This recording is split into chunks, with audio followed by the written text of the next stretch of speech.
KMOX Sports. Come on, let's get going now. Welcome to the Gray Bar Sports Open Line. Wind swings and he drives that to left field. Back to the track and gone! Gray Bar, your distributor for electrical and datacom needs. We're primed and ready. All day, baby. Man, let's go. Now, Matt Pauley and the Gray Bar Sports Open Line on KMOX. Welcome into the downtown studios of KMOX for a Gray Bar Sports Open Line St. Patrick's Day edition. I'm Jen Siess. Obviously, I'm not Matt Pauley. I am filling in for him a few times this week, along with, I think, Scott Warman, who's going to take a couple of days for Sports Open Line as well this week. So no Matt Pauley this week, but we've got you covered on all things sports here on America's Sports Voice, KMOX.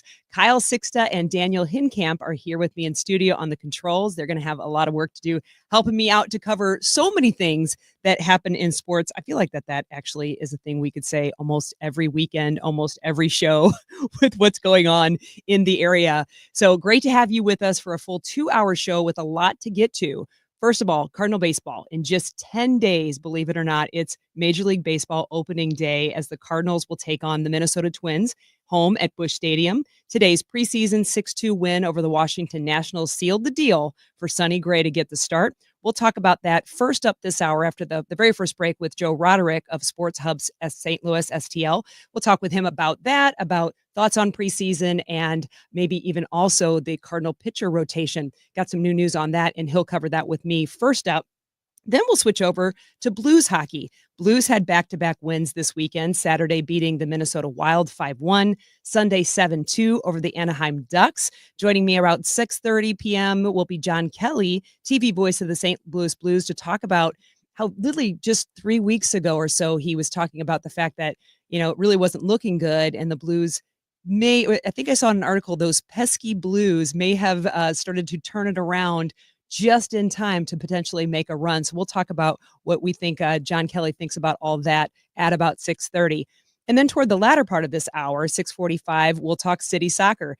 Back-to-back wins for them also. They had their Saturday night first win at home. They are one of 7 undefeated teams in the MLS and the only club in the MLS yet to concede a goal this 2025 season. What we'll do there is we'll listen back to Lutz Pfannenstiel talk with Tom Ackerman on yesterday's Sports on a Sunday Morning. It was a great conversation and one definitely to play back for you to talk about not only that game, but his thoughts on the next coming game and the rest of the season. Then in the second hour, we'll flip over to men's college basketball. The SLU Billikens seemingly their season over with their loss to Loyola in the A-10 quarterfinals. Tough loss to be sure, but the Bills have accepted an invitation to the NIT tournament with their first game tomorrow night. And on the other side of the river, the SIUE Cougars, the men's Ohio Valley Conference champs, will play their first ever game of the NCAA tournament on Thursday. We'll talk to Joe Pott about that, the Cougars, and then on the SLU side, we'll talk about with Stu Durango, sports writer covering SLU Billikens basketball. And last but not least up in the second hour, we're going to switch over to NWSL women's soccer. It's a league that just started their weekend. They kicked off 14 teams played in 7 games to kick off the 2025 season. A lot of things happening in that league as well. That's a lot to cover this hour. We'll talk about that part with Justin Horniker, writer for the St. Louis Magazine. A lot to cover for this hour. Let's take a break, and then we'll get right to it. Stay right here for more on a Gray Bar Sports Open Line right here on KMOX.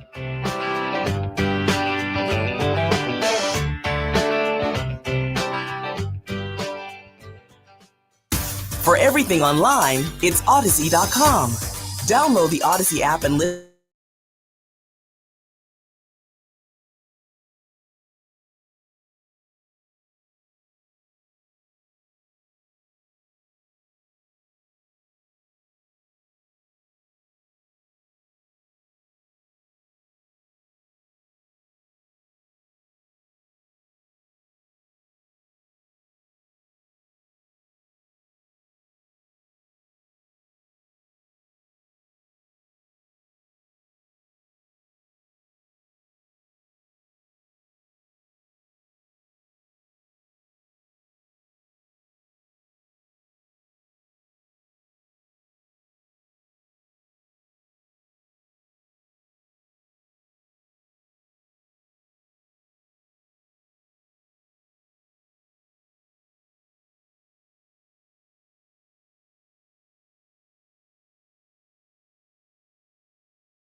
3600 314-544-3600 SNL Coin. Welcome back to the Gray Bar Sports Open Line. Once again, Matt Pauley on King MOX. Jen Siess here filling in for Matt Pauley for this Gray Bar Sports Open Line. You know, before today's spring training game, Cards manager Ali Marmol talked about the possibility of a 6-man pitching rotation. Yeah, we're discussing it a decent amount this morning. We'll finish the conversation later on this afternoon. By end of day, we want real clarity as to what that looks like. So solid conversation with our staff this morning about it. And that was before today's preseason 6-2 win over the Washington Nationals that sealed the deal for Sonny Gray to get the start. Cards president of baseball operations, John Mozeliak, saying, and I quote, "He's our dude." And in 10 days, the Major League Baseball opening day will be with the Cardinals as they take on Minnesota Twins at Busch Stadium. As we said, with Sonny Gray getting the start. And here with me to talk about it now, Joe Roderick of Sports Hub STL. Joe, thanks for joining me today to talk all things Cardinal baseball. A lot of stuff still seeming to be in flux. Absolutely, Jen. Anytime.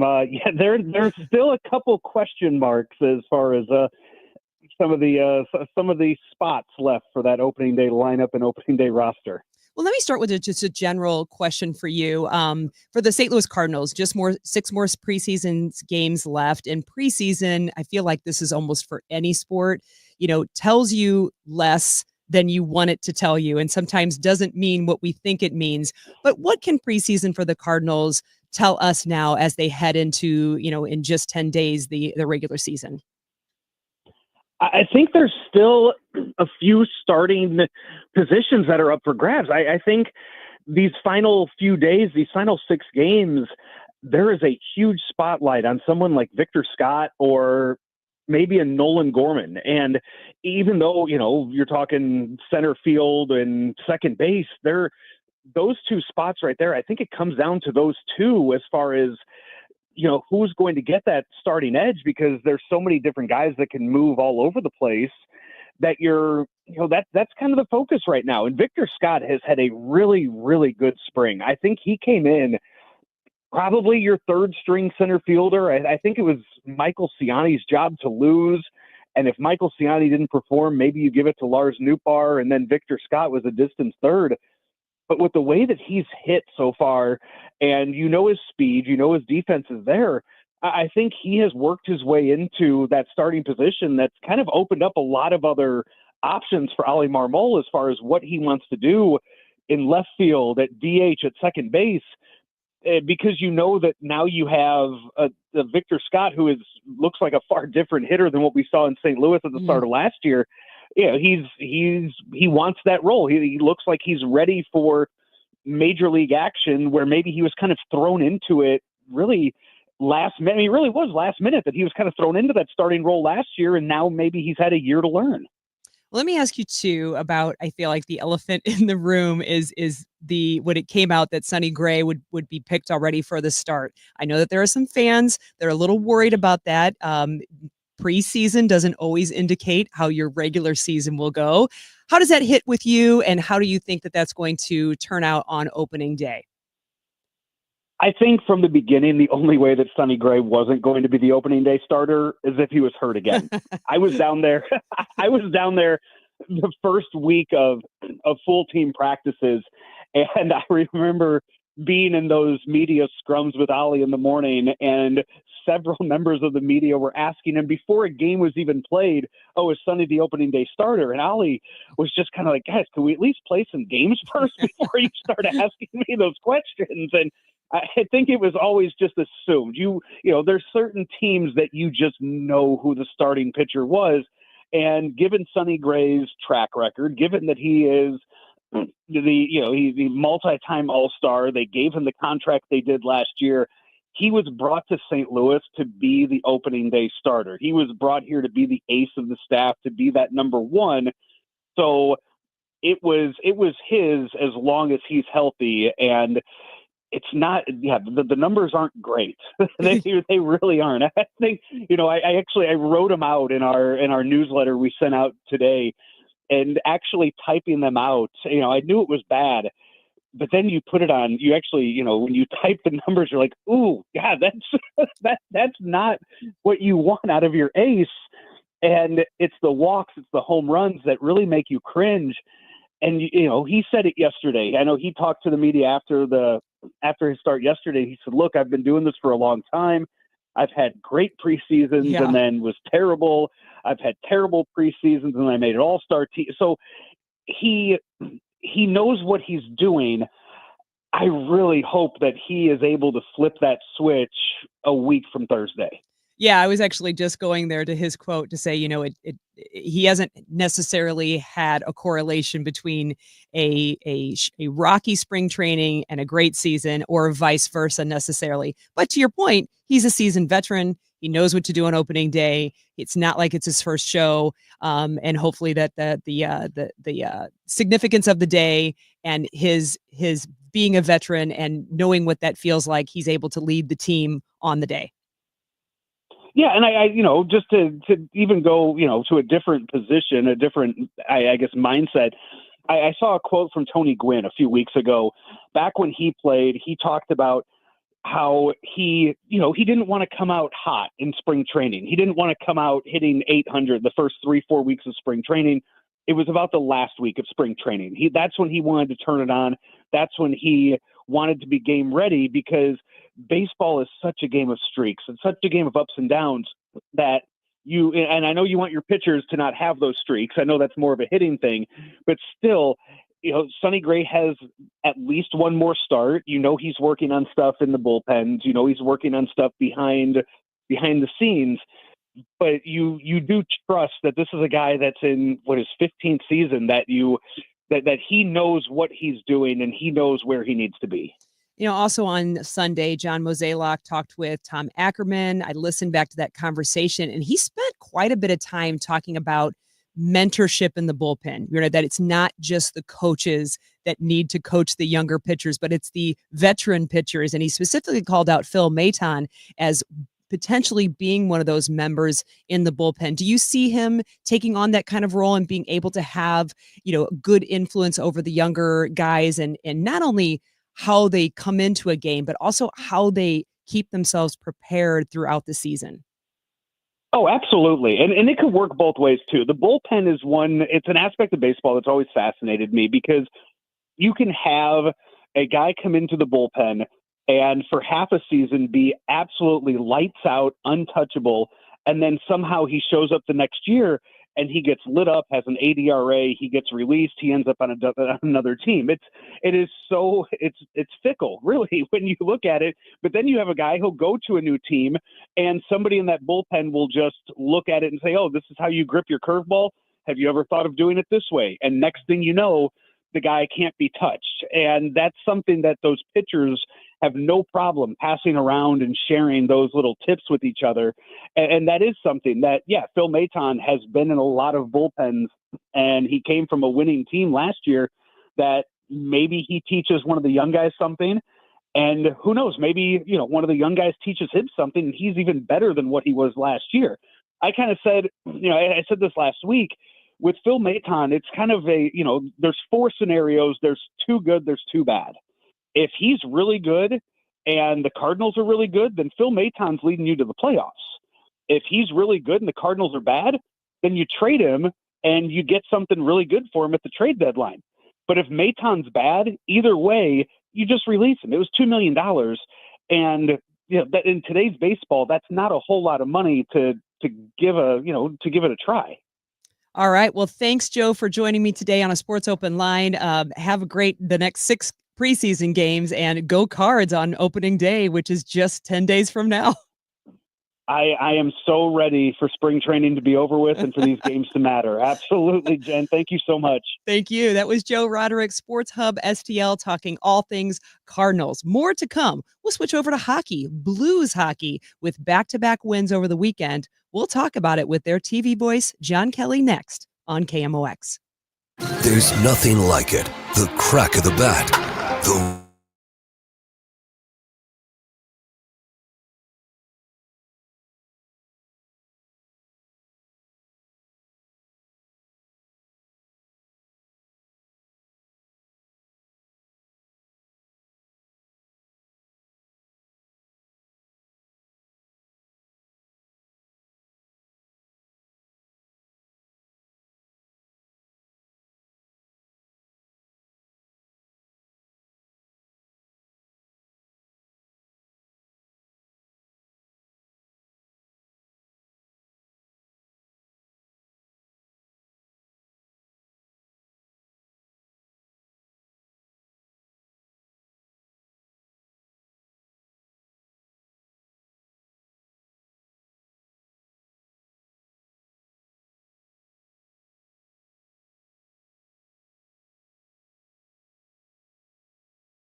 Joe Pott, this is KMOX, the voice of St. Louis.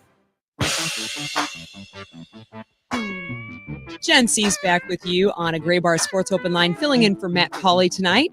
Joining me now, John Kelly, TV voice of St. Louis Blues hockey. John, thanks for joining me tonight. My pleasure, Jen. How are you doing? Good. How are you? I don't know if you remember this, but you and I met a very, very long time ago in your very beginning Colorado Avalanche days when you're the voice of Colorado Avalanche. I was a grad student at CU Denver, and we got a chance to meet. I will admit I did a little bit of babysitting for you back in the day. I hope I did a good job. It was always nice to come over and watch the game and watch your kids.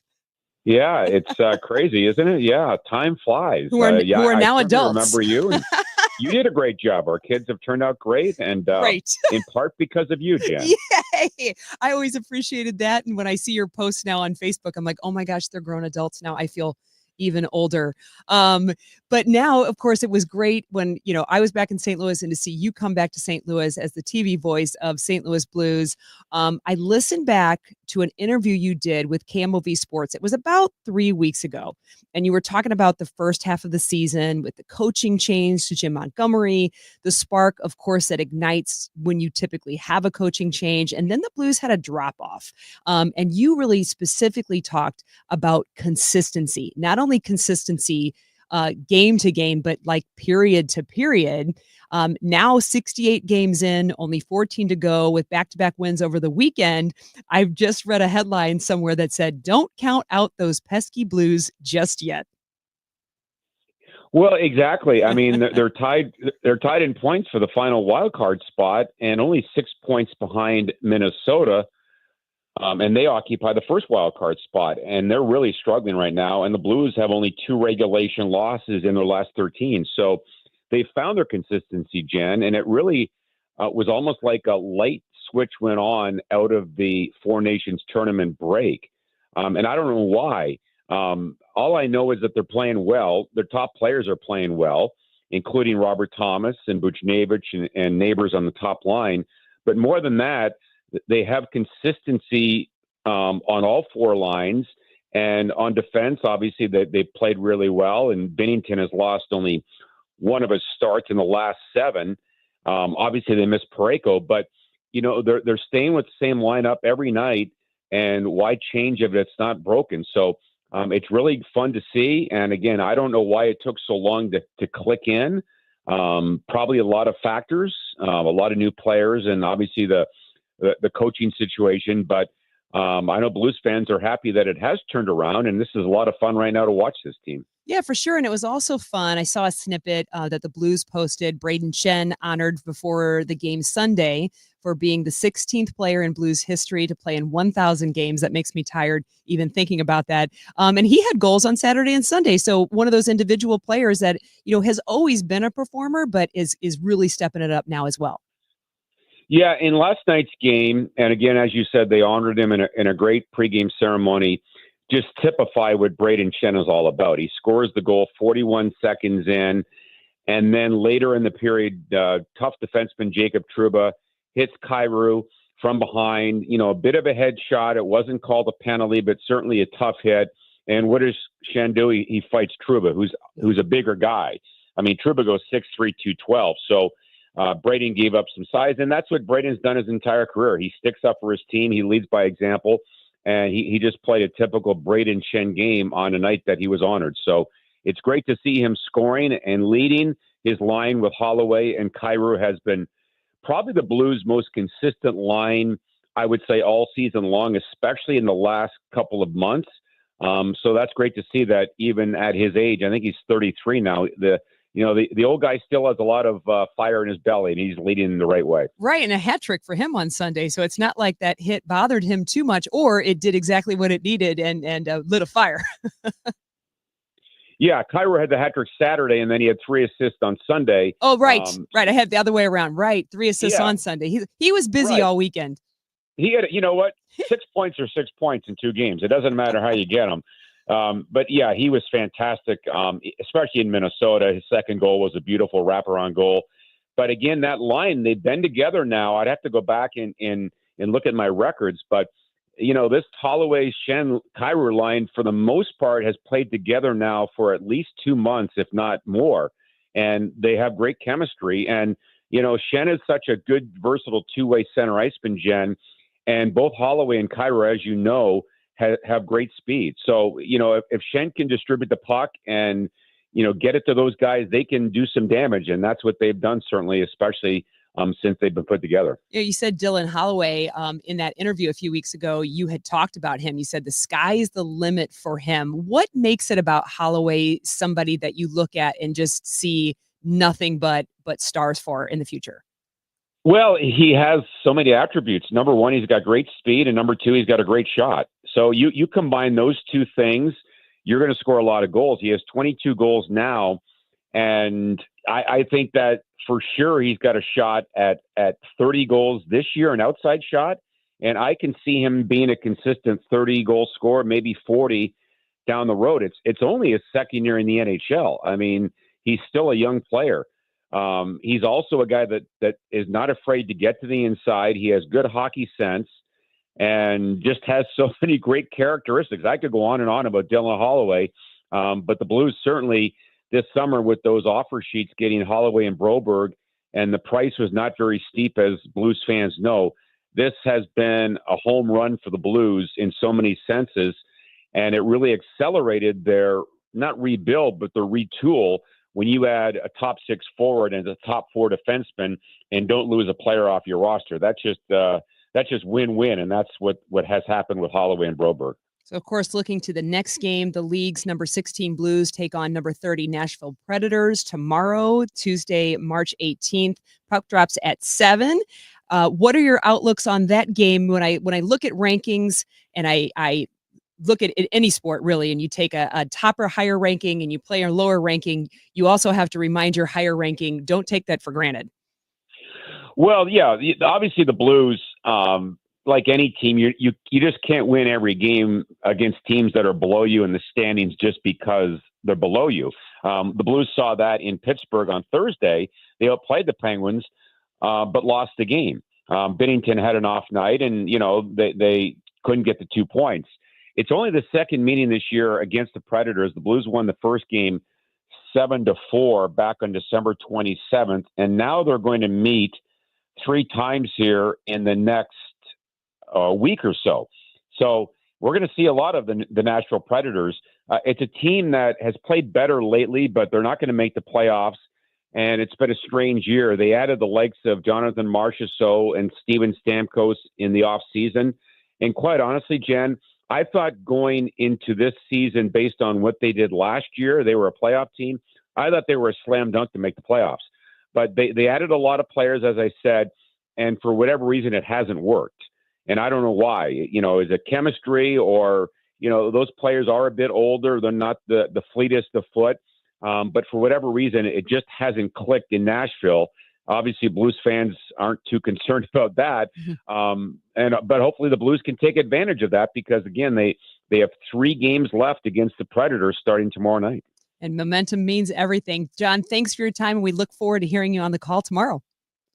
All right, Jen, thanks for having me. I appreciate it. Great job. You got it. That was John Kelly. He's the voice of the Blues on your TV broadcast. He'll be from Bridgestone Arena in Nashville tomorrow night. Puck drops at 7 p.m. Well, we got another segment to go.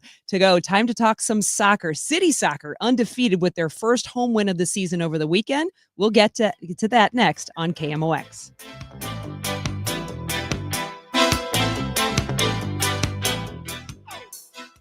Hey, this is Charlie Brennan. If you have exposed brick or stone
Lawyer is an important decision and should not be based solely on advertisements.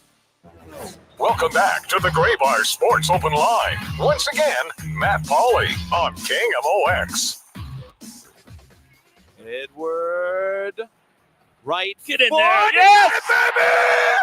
Oh, baby! Edward Lubin!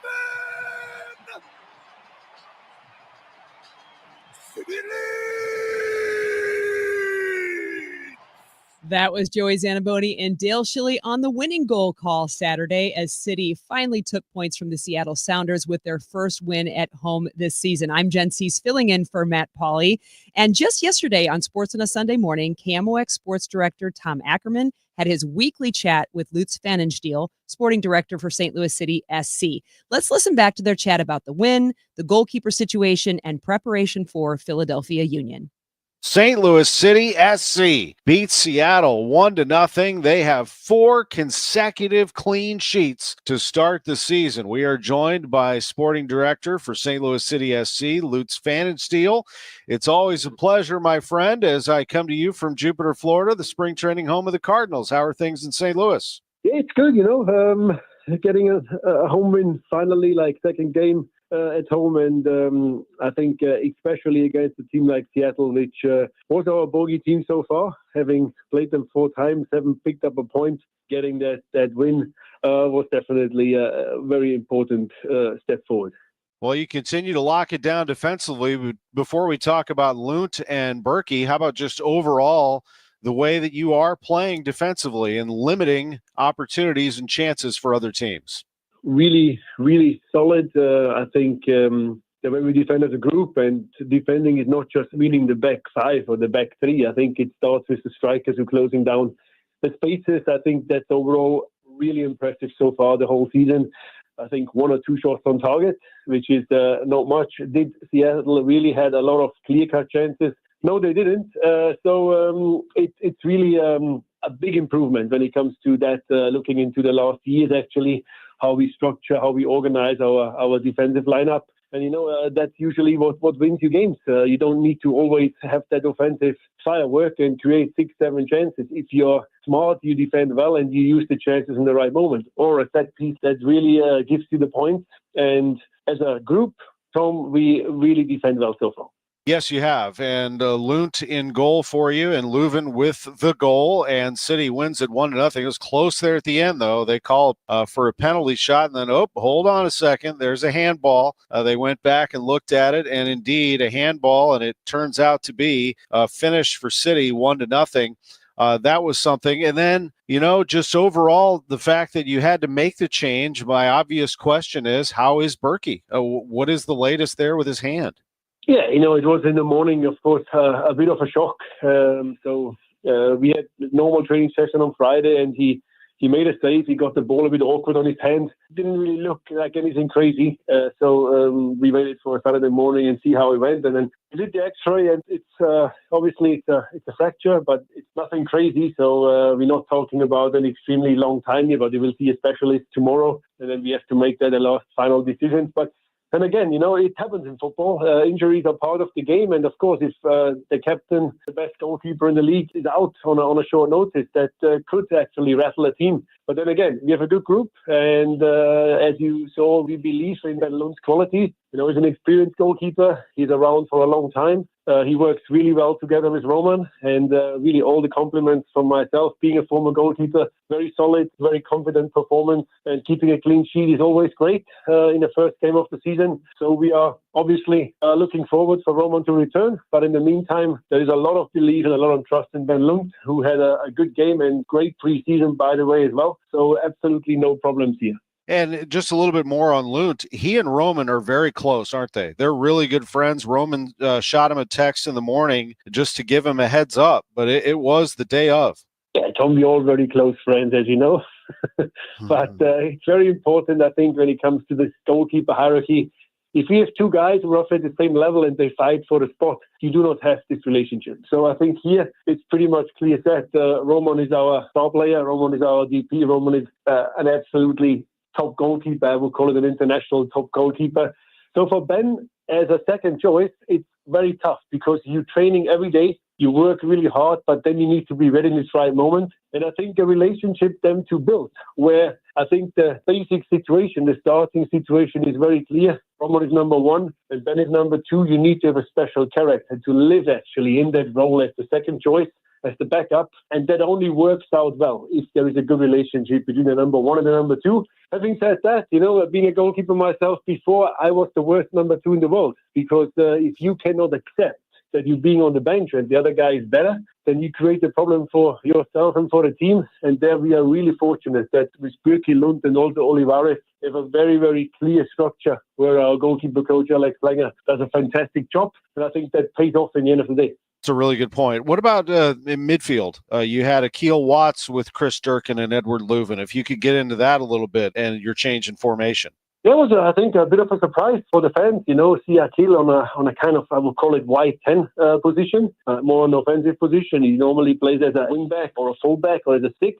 But I think he worked out well because he's very athletic. He worked hard. He got a few good runs behind their back three. And I think this whole combination with Durkin, which is a warrior, hard tackling, hard working guy, and obviously Edu, which scored a screamer. We haven't spoken about that. It was a wonderful free kick, like really beautiful. But yeah, it was a different formation. I think it caught Seattle a bit by surprise because they didn't really know where Watts will show up during that game. And that's something really, really smartly done by the coaching staff to get a bit of a surprise in there as well. Yeah, it was really something. Leuven has a lot of confidence. There's no question about that. And you're starting to see it now. Here we go again with this team. When they start to play well together, it is something to behold. And who could have anticipated giving up no goals? Let me ask an alternate question. Is there something that you would like to see this team do better right now? Is there something that is lacking early in the season?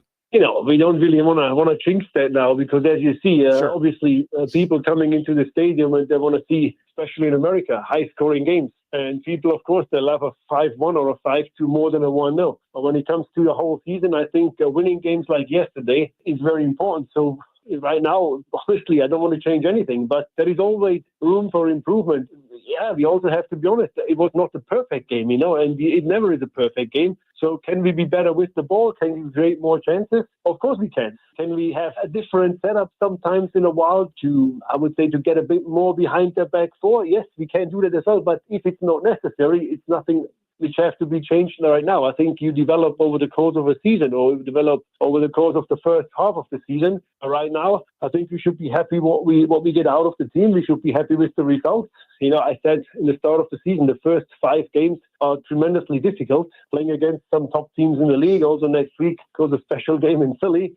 So where we are standing right now, I think it's pretty impressive, having not conceded a goal in 4 games. Not many teams in MLS history have done that. So I think that is something Tommy can and we should build up on. Absolutely. There's a coach that I've talked to many times through the years who says, and it just happened this past season for him, that he won games. They found a way to win the football game and they walked off the field a winner. And he said, if people can have whatever narrative they want and talk about our team and shape it however they want us to do certain things, and I don't care. I will go out there and we're going to do it the way we do it, and we're going to find ways to win. And that guy is Eli Drinkwitz, who was on the pitch delivering the match ball. I saw that you had a chance to exchange some words with him. He is something else. And the crowd really got into it, didn't they? That the Mizzou players and coach were there. Yeah, it was really, really nice. I never met him before, so we had a good talk yesterday. It was funny because he actually followed up what I did before in my life. So we had a good talk, and actually we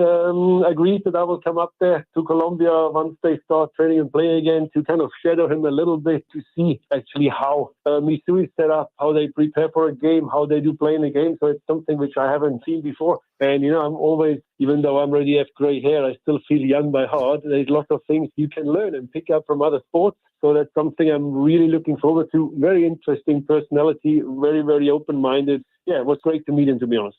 I'm very surprised you didn't ask me about the game against Philly next week.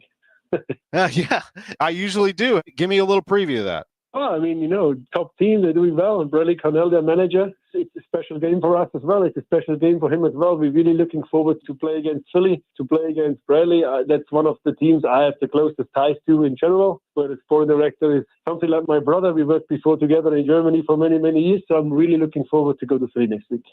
That was Lutz Pfannenstiel talking with Tom Ackerman. He was not going to let Tom get away without talking about the Philadelphia Union. I don't know who's more excited to go, the team or Lutz Pfannenstiel, to not only see his friend Bradley Carnell, but as always a competitor to see if he can beat Bradley Carnell with the Philadelphia Union. Well, it's been a busy hour. Thanks to our earlier guest, Joe Roderick with Sports Hub STL talking Cardinals baseball, and TV voice of the Blues, John Kelly, for his insight on the Blues' chance for a wild card this season. But we're only halfway through. More to come as we switch our focus in the second hour of Sports Open Line to college basketball and also the NWSL.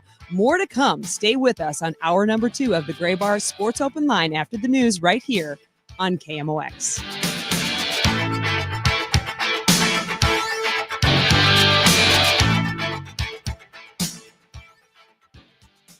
Hey, it's Debbie Monterey for Window Nation. You need relief from high heating costs this winter, and Window Nation can help. Window Nation's affordable, high-quality, energy-efficient windows will keep your heat in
News. Welcome back to the Gray Bar Sports Open Line. Once again, Matt Pauley on KMOX.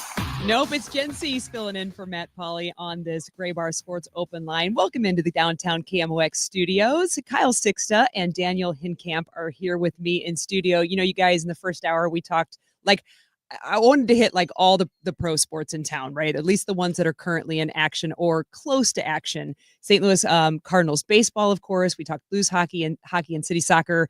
Kyle, I know you're my guy for Cardinals baseball. Obviously, I had to ask the question about Sonny Gray. That's just kind of the elephant in the room. But what didn't we get to with our guests that maybe stuck out with you on the preseason or what's heading to for the season? What I think is really interesting that we learned from Cards manager Ali Marmol today was the possibility of them using the six-man rotation. We played that audio clip from him earlier before their spring training game today against the Nats, and I just find that to be really interesting because, I mean, you have the older pitchers in the rotation like Miles Michaelis and you have Steven Matz, but then you have the young guys, and they've said that they're committed to giving these young guys innings. You have Michael McGreevy. They've talked about possibly putting Matthew Liberatore back in the rotation. You have guys knocking on the doorstep like Tekoa Roby. So it's really interesting where they're going to get those innings from. Is a six-man rotation the answer? Ali Marmol's not ruling it out. He says it's a possibility. So early in the season, you don't really see six-man rotations like that because that's something that happens as the season progresses and guys get tired. But it's really interesting. Is that the way that they're going to get guys starts this year? So is that the balance of rest versus getting repetition? Exactly. All right. And I also talked a little bit about Blues hockey. And Daniel, I heard that Blues is your game. We, of course, talked with, you know, when you talk to a TV or radio voice legend, John Kelly is certainly among the greats.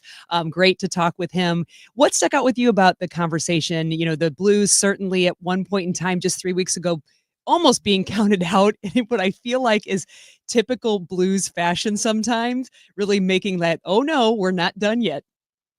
So I think the Four Nations had a lot to do with that after the break. The Parayko coming back, unfortunately, with an injury. We thought that was going to hinder the team's performance on defense, but Tyler Tucker stepped up and played a huge role back there. And also, Jordan Binnington has been a different man since the Four Nations, and he's really been shown why he's the backbone of the Blues organization, because if he's off, then there's a lot more that the defense has to do. So I think Jordan Binnington and the Blues, if they can keep playing like they're playing right now, they'll have a pretty strong finish this season. It sounds like consistency that John talked about, and then momentum and making sure they go and get this next win, even, and not underestimating any team they come in contact with, might be the only way they can get there.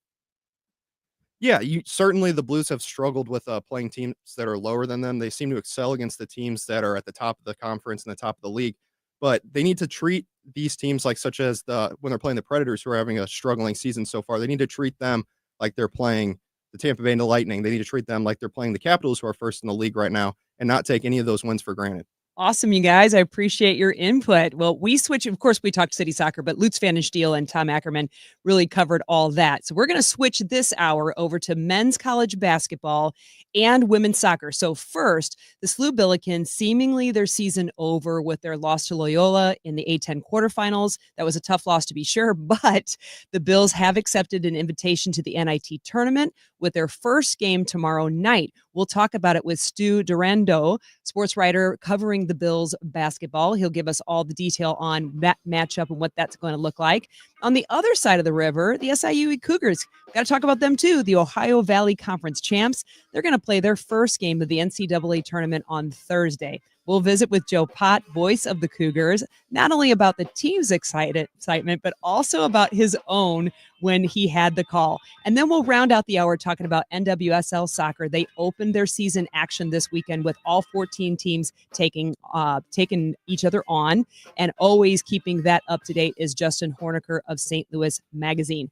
That's a lot to cover this hour. Let's take a break and we'll get right to it. Stay right here for more on a Gray Bar Sports Open Line right here on KMOX. It is getting close to decision time for the Cardinals and their roster. This is Tom Ackerman in Jupiter, Florida. Listen for my spring training reports, the latest news as we get closer to opening day. Hear Tom's reports, mornings and afternoons, and on Sports Open Line, on your voice of the St. Louis Cardinal.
KMOX is moving to FM. Starting March 24th, listen to the voice of St. Louis at 104.1 FM. Jen Siess back with you on a Gray Bar Sports Open Line, filling in for Matt Pauley tonight. Joining me now is Stu Durando, longtime sports writer for STL Today, now dedicated to covering SLU Billikens. You can find him on Substack under Stu on SLU. That's really catchy. Stu, thanks for joining me today. Thanks. Yeah, that was kind of the hope. Yeah, you can't forget that. Stick in people's minds, exactly. Well, I'll tell you, on KMOX's Friday Sports Open Line, listening back to them and then listening to yesterday's Sports on a Sunday Morning with Tom Ackerman, the conversation was largely just basically around the end of the SLU men's basketball season with their loss to Loyola in the A-10 quarterfinals. But as we know, the Billikens aren't done just yet. Last night accepting an invitation to the NIT tournament with their first game tomorrow night against the number 3 seed Arkansas State. For the Bills, their 21st appearance in the NIT and the first since 2022. So I just found that interesting. We're going from Sunday basically saying, hey, let's talk about the season. Let's recap and review and reset. Maybe the NIT, and now it's yes, the NIT. How is the team ready for that quick a turnaround for the game already tomorrow night? Yeah, it just kind of is like a continuation of the schedule they had. I don't know how much anyone was really thinking about postseason when we were in Washington. It was kind of on the radar, but kind of not. And just the way the off seasons are now, postseason in college basketball with different tournaments, it's gotten kind of unpredictable. So I would think they're ready. They just played 2 games, and if it were the regular season, they would have played probably on a Tuesday night anyways after a weekend game. So it just kind of continues the rhythm of the season, assuming they're all healthy and ready to play. Well, I saw one of your updates on your Twitter X account that talked about that SLU had the option of playing in the college basketball crown, but the players didn't want to wait until the end of March to play and felt the NIT was a better option. And, considering they have made a number of appearances there, it's just been a few years. Was that just the quickness of wanting to play for them or the tournament itself? Yeah, I think so. It's just a weird deal with that Crown event in Las Vegas where it doesn't start till March 31st. So you'd be sitting out for 2 weeks. You'd be practicing a bunch, waiting for a game that's 2 weeks away. Some of these guys are old by college basketball terms. Yeah, and sitting around and then trying to play in 2 weeks might not have been maybe the greatest deal for Gibson Jimerson or Isaiah Swope. So I think that was part of it. They just didn't want to wait. I think Josh Schertz kind of agreed. We've got the portal season starting next Monday. The portal opens, and if guys are going to get in the portal, they're going to want to do it and not wait until early April when maybe opportunities are less. I don't know if guys are going to go in or not, but just kind of thinking it through. I think they just felt like playing right now would be better than playing in 2 weeks. Yeah. On Sunday, Coach Josh Schertz talked a little bit about Loyola, in particular their physical play, particularly with Gibson Jimerson. Jimerson averaging 18.6 points over the last 10 games. Is that the way that maybe Arkansas might try to deal with somebody that's his threat that Gibson Jimerson is deal with him with physical play? Yeah, he's seen that for a long time now where, he's moving around on the court so much and he's constantly being, clutched and grabbed and scratched. And he's gotten used to it. He never says a single word about it. So it's just kind of become part of what he has to deal with. And, some teams have done it and, tried to be real physical and it hasn't worked. Loyola, was able to bottle him up and not let him get many shots. So, yeah, that's kind of I think a ploy that they use with him. They use it with Avila also and try and rattle him a little bit. So I can't honestly tell you that I know that Arkansas State is a physical kind of team. I know they like to play fast, but I don't know how physical they are. So we'll have to wait and see till tomorrow night on that. And you mentioned Isaiah Swope, of course. He's listening back to all the knee problems that he has dealt with. He's still averaging 17.1 points per game, 4.3 assists for the Billikens. definitely going to be a clutch player going in to play a number 3 seed team. Yeah, he's played his best probably of the season in the last 2-3 weeks. His shot's been better. He had a little bit of a break during a bye week to rest his knee, and he hasn't practiced. He has usually practiced like once a week during the season to just kind of let that knee that he had surgery on rest up and not give him problems. And he has responded well to having a week off there back a ways to being finishing really strong. I mean, he kept them in the Loyola game. He won a couple of games for him down the stretch with his shooting. So he's been really sharp.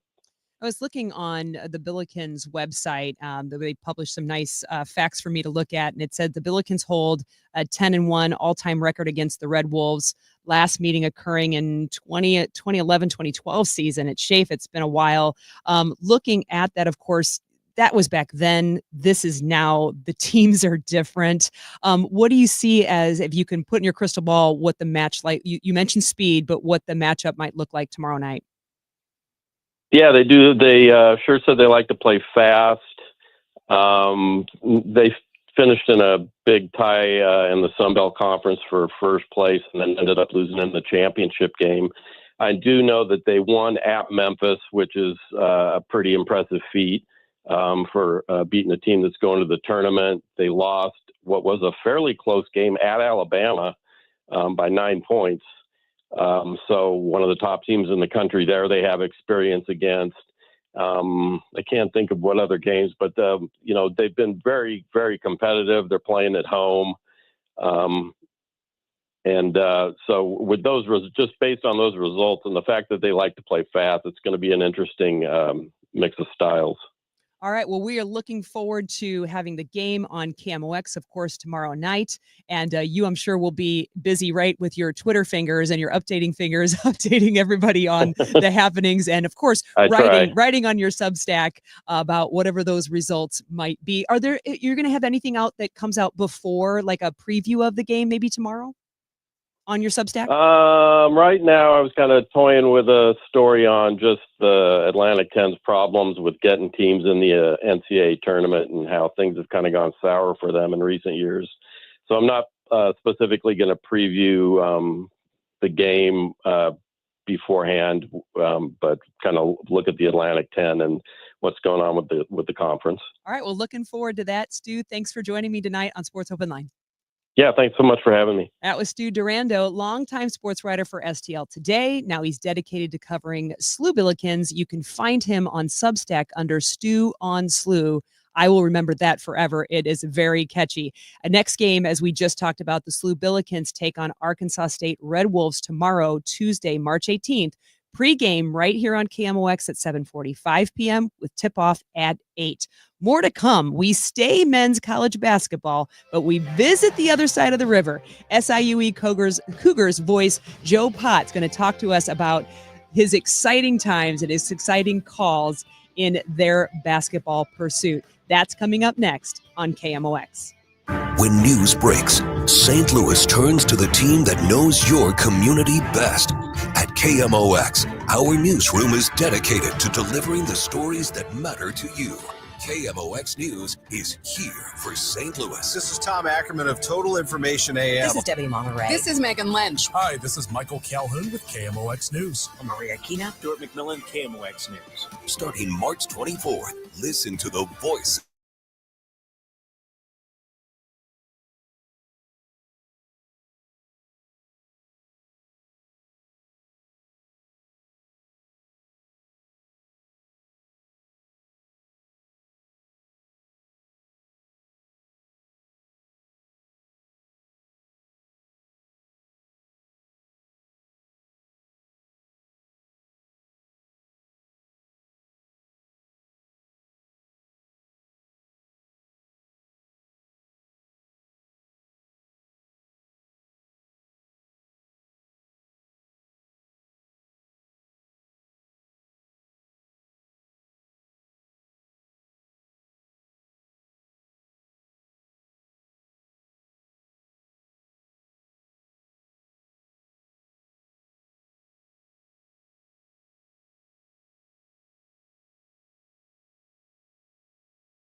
or on the internet. That is bartinman.com. That is Bart with a B, Inman with an I.com. God bless.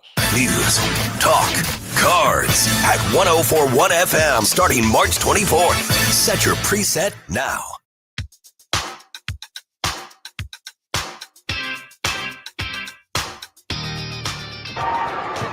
Southeast Missouri State will bring it across with Rob Martin. Martin to his right, pulls up in the lane, missed it. Ring Malith rebounds. 30 seconds left. The shot clock and the game clock are almost identical. The SIUE fans rising to their feet.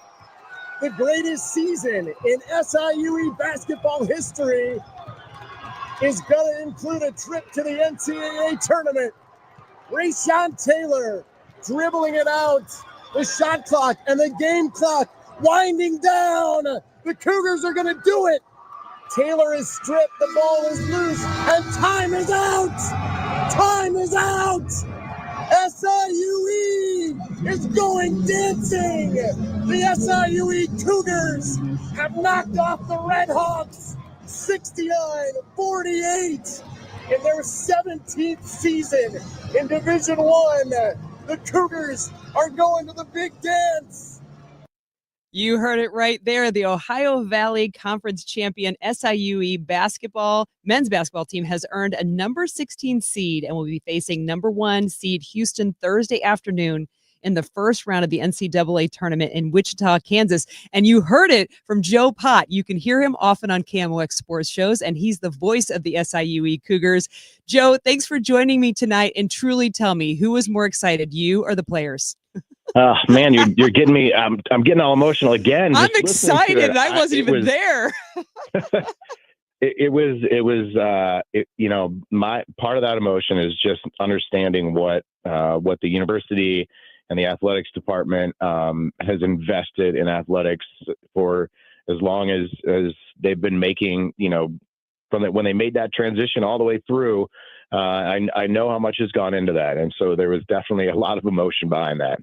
Yeah, and just so first of all, just the part of being the Ohio Valley Conference champion in and of itself. Then the secondly, being a part of the NCAA tournament, which I believe is, if I have it right, is SIUE's first time. Absolutely, it is. I mean, what kind of event the March Madness is in the NCAA tournament, and the listeners know that, they understand that, and to see your name called, the school that you represent, and the guys that work so hard, to see that come up, and that you're in that bracket, it's pretty cool. Can I honestly ask, are the guys even getting any studying done right now because they are also in school, or are we just focusing on basketball? I will tell you, the good timing is right when that week after the tournament ended, the OVC tournament, it was spring break. All right. So they had a good excuse right there, and that was it was good because I know they were busy and they were being pulled in a lot of directions. The media attention has been amazing, outstanding, awesome. It's just again, it's so gratifying to see the letters SIUE, to see it all over the place. Yeah, I mean, just looking at too and seeing it among the bracket, right, as well, to see your name amongst what really any college team is looking to get to. There's lots of tournaments, and this is the one that everybody wants to be in. That said, of course, drawing the number 1 seed Houston, you would know better than I would. What does that do for a number 16 seed who's got totally the energy, right, and the spark behind getting there, that enthusiasm, but of course facing up against a team that's got the number 1 seed for a reason?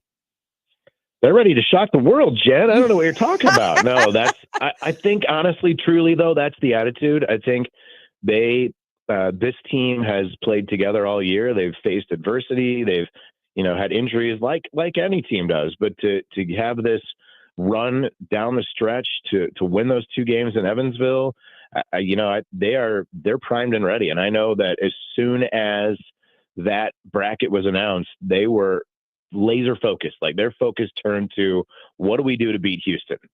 Right. That's got to be the very first focus. And of course, getting to the game 1, playing away, which is second, which is always a harder thing to do. Might there be some fans that will travel along? I think there will be a good contingent of SIUE fans. It's not a terrible distance. Wichita is maybe 7 hours, not quite by car. So it certainly could have been a lot worse. But I think people are so excited to be a part of this. We saw it last night during the bracket reveal. We opened up the arena. We invited fans to come. It was free of charge. Of course, we had concessions and we were selling OBC championship T-shirts. But I think it was just like we thought, and Brian Baroni, the head coach, and the team thought, we want to do this with our fans. We want to see this. We want them to be able to share in this. And they turned out like we could not have expected. The arena was full. It was a party atmosphere for an hour and a half in there last night. It was unreal. Well, I'll tell you what, I remember seeing, now granted, this is the soccer contingency, but when we had the bronze boot, right? And you had the women's players, the women's game and the men's games, first the women's game, and you were there because you were calling it. I thought it was just so great. SIUE and the blazing red really, I would say, sorry, SLU, but really kind of out cheered just at this event here in St. Louis, which was, not even a final. It's just more of a bragging rights game for the men and for the women. I can only imagine what the fans are going to be like going on the road to support their team in the NCAA first game.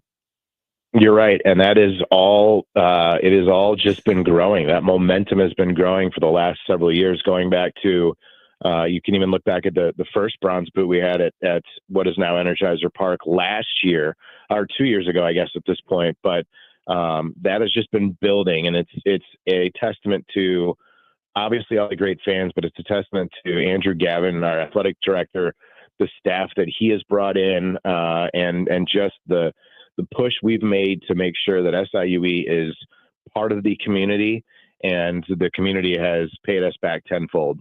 Well, of course, like any good broadcaster, you're prepping in your game prep and in your studying of what your team's going to do and what's the other team's going to do. What kind of preview can you give for the fans listening tonight? The best I can tell you with very little prep at this point, but a little bit, is it looks like it's going to be a really defensive battle. Houston is number 2 in the country in scoring defense. They're top 5 in field goal percent defense. SIUE is not bad. They're in the top, I believe they're in the top 30 in scoring defense, top 20 in field goal percent defense. So both of these two teams really hang their hat on defense. And so it's probably going to be a little bit of a slower paced game in that regard, but it's going to be a hard fought game. Neither of the teams turn it over very much. So you're going to see a clean game, a well played game, I think, from both sides. And, for as far as that goes, I think the style fits our Cougars quite well.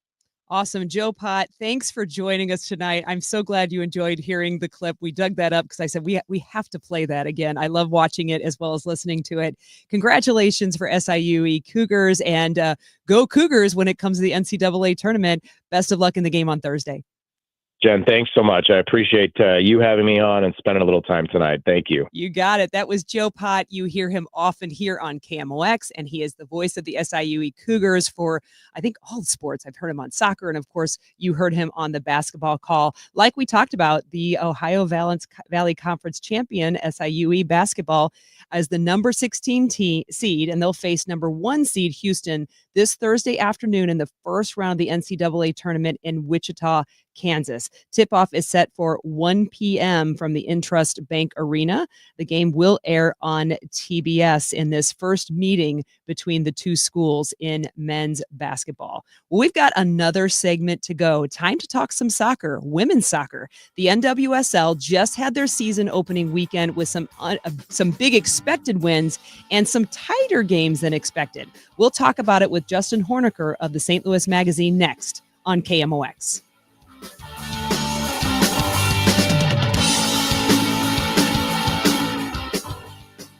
It's Tom Ackerman. Need to get my eyes checked once a year from Ophthalmology Associates. It's an annual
Jen Siess here with you from the downtown KMOX studios, filling in for Matt Pauley. Myself, as well as Scott Warman, will be filling in for Matt on different days this week. Don't worry, he's coming back. He'll be back. He's got a little bit of time off with his family. Well-deserved, I think, after tons of, I think Tom Ackerman is either still there or I think he's still right in Jupiter, Florida, still covering preseason. Cardinals preseason is long, so glad to give Matt a week off to spend some time with the family and do all that. So we'll be covering Sports Open Line for you this week. We shift gears now for our final segment to talk soccer, women's soccer. The National Women's Soccer League, NWSL, kicked off its 2025 season. All 14 teams had their games take place. There were some expected big wins from the big contenders from last year, and I think some unexpected tighter games than usual. And here to talk about it is my friend Justin Horniker of St. Louis Magazine. Justin, thanks for joining me to talk women's soccer.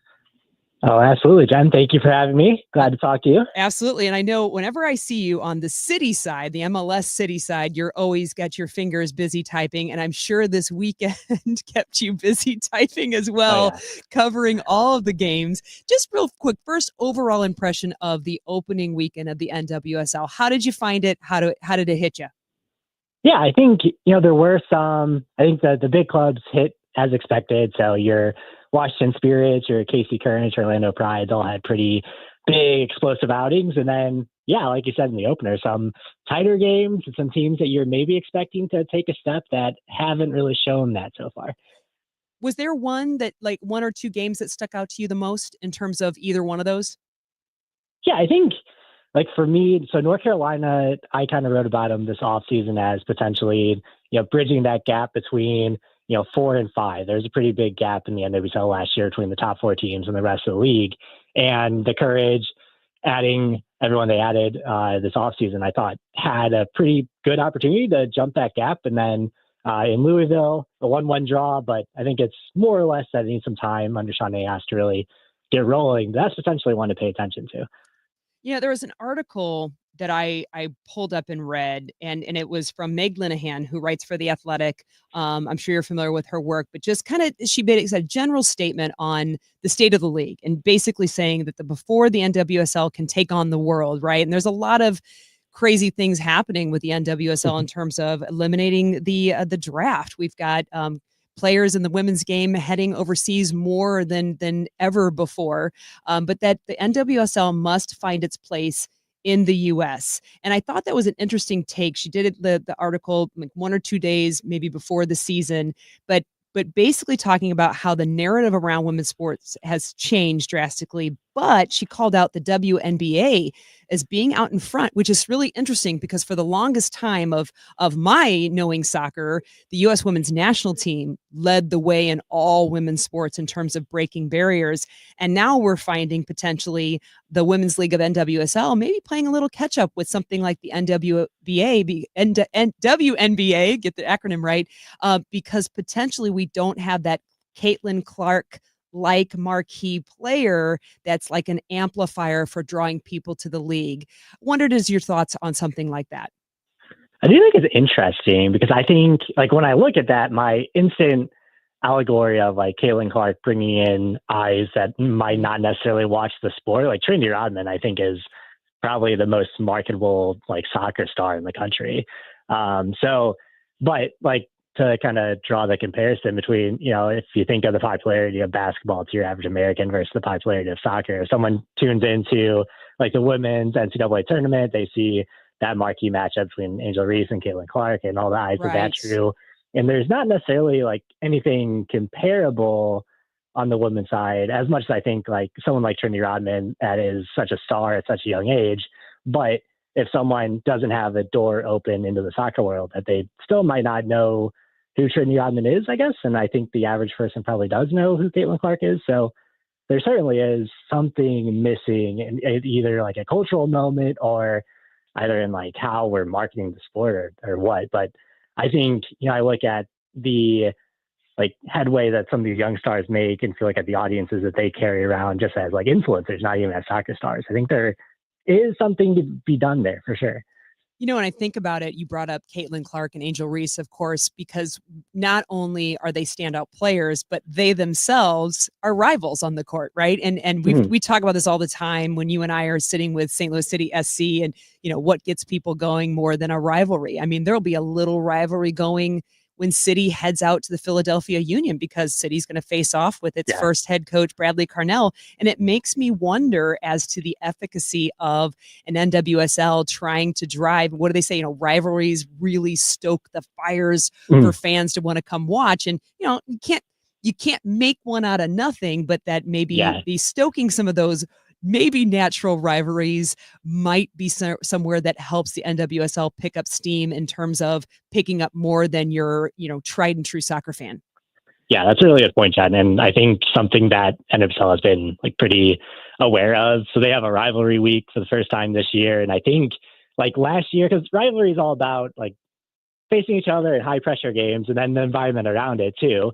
And then I think you look at the semifinals from last year's playoffs, Gotham playing DC and the current play in Orlando. Both of those games, KC losing in Orlando, Gotham losing to Washington, were very, very tense and very high expectations, and losing team because of all the just resources and effort and the expectations around a game of that magnitude. I think it starts to stoke a rivalry in a way that, Washington and Gotham, I think, should be natural local rivals, but maybe the awareness and just the drive hasn't been there until recently. So now that you have, packed houses, you have all the crazy environment you could want, and then now you have a high pressure game to kind of focus in on. And I think we're starting to see that, with the increased attention around the league, with the increased attendances around the league. I think we're finally starting to get there. But yeah, to your point, there does feel like there needs to be a defining moment in one of these matches to really, stoke outside of the soccer world. Right. Sure. Exactly. And of course, with free agency, big transfers and trades, we got a second announcement of a second expansion team for 2026. So a lot of growth, a lot of things happening. First winter in league history without a draft. So that kind of hit me. And I think you and I were talking about it recently. So we've got no college draft anymore. Definitely some moves that the NWSL is making. And I'm not really sure at this point myself where they're trying to head with that, with eliminating the draft, and what they're looking forward to in bringing up players. Yeah, I think for a long-term view, you want to see, and some teams are definitely started to go this way, some sort of academy system coming out of that. I think you look at, obviously, Jen, you and I being around a men's team that has such a well-instituted academy philosophy. I think that's something that teams, if you look at the Casey Curran's facility, if you look at Angel City's new facility, they're definitely building with the idea in mind that they're going to have something in-house, whether it's an academy or an affiliate system. Gotham started up their academy affiliate system this past offseason. So I think, you do go more that way. And of course that affects college soccer and has so many more knock-on effects. But as the NWSLPA kind of needed to act because players were leaving college early to go abroad because those opportunities weren't there in the NWSL unless you were going to go into the draft, and that limited players' ability to negotiate and limited players' ability to control their own destiny. And that part of it, I think, comes first before you start to, okay, how does this affect the competitive side of things? How does this affect how we're marketing the next part? And then you look at, there still have been a lot of college draftees that would have been draftees that have signed this year, but it just forces teams to maybe work a little bit harder in that scouting aspect and maybe be a little bit more unorthodox. And the league is starting to become a little more of a global league as well in terms of the talent available. If you look at stars in the league over the past couple of years, like Tama Schwinga, Barbara Banda last year, fantastic, spectacular players, of course, coming from places that, if you are not super in tune with what's going on in global women's soccer, you probably wouldn't have heard of them before last year. Yeah. And one of those, you mentioned the global aspect, the question being, will more U.S. women's national team stars follow Naomi Girma to Europe? Her transfer, big time deal. Jenna Neiswanger's move to Arsenal kind of kicked off a little bit of anxiety for NWSL fans, meaning are we going to lose? We've got all these great players that people are really starting right to, they want their jerseys. They want to play like them. They want to be like them. And oh no, we're losing them. Yeah, the Gerber one's tough because that's a player that I think is, your center back, potential U.S. WNT captain for the next decade. But yeah, I think you're seeing that at the very, very top end. Players, if they don't like their situation, the NWSL, or they can't, get paid what they want to get paid at the very top level, leagues without a salary cap that are willing to invest in that way can. And I think that is one thing. I'm not sure how you address that while keeping the parity that NWSL wants to keep, while keeping the salary structure that they want to keep. But there is that potential where star players, I think the next anxiety point is what happens with Trinity Rodman's next contract and what happens with Trinity Rodman. But yeah, I mean, there is something to do there. I think maybe some of that anxiety is a little bit overblown because, stars are always popping up, young players in the league. There are a lot of very, very good young players in the league. Alyssa Thompson, the Thompson sisters in Angel City, for instance, are probably the next ones to really get to that point of not just very good on the field, but also off the field marketability and things like that. Well, I got about 30 seconds. Just a quick reaction. I couldn't let it go by without mentioning that Gotham FC forward is it Whittam? If I say that right, is it Whittam or Whittam? Whittam. Whittam, I believe. Age 14. So she reminds me of Kevin Sullivan, right? For his team becoming the youngest player to step on the field. For me as a mother, watching, a young 14-year-old step on the field with, maybe some of them that aren't quite that old, maybe not quite the age discrepancy you have in the in the MLS, but didn't know how that hit for you with that. It certainly made history. I'm not sure of its efficacy. Yeah, it's a tricky one, right? Because you don't want to. I don't know. I think in a way of if you're talking development of a player, yeah, sure, you want to get them in front of the best players possible, especially if they're already playing up that level. But yeah, I do worry about a young player like that. That's still, for all intents and purposes, a child, not necessarily being emotionally or even mentally mature enough in some of those environments, as we've seen with some of the investigations in the league before, that aren't necessarily the best at building up players for long careers. So I do have issues because I don't think that as a league we're necessarily at a point yet where we can say, oh yeah, we are for sure cultivating an environment that these young players can come in and thrive in. I think I haven't necessarily seen quite enough there yet to be super excited, as much as it is for the player for the moment. Very cool. All right. Thanks, Justin. We appreciate your time tonight. Thank you, Jen. That was Justin Hortiker of St. Louis Magazine. Busy show, had tons of guests. Appreciate Kyle Sixta and Daniel Hinkamp in the studio. If you missed anything, it's free on the Odyssey app. Look it up. The Gas House Gang is up next on KMOX.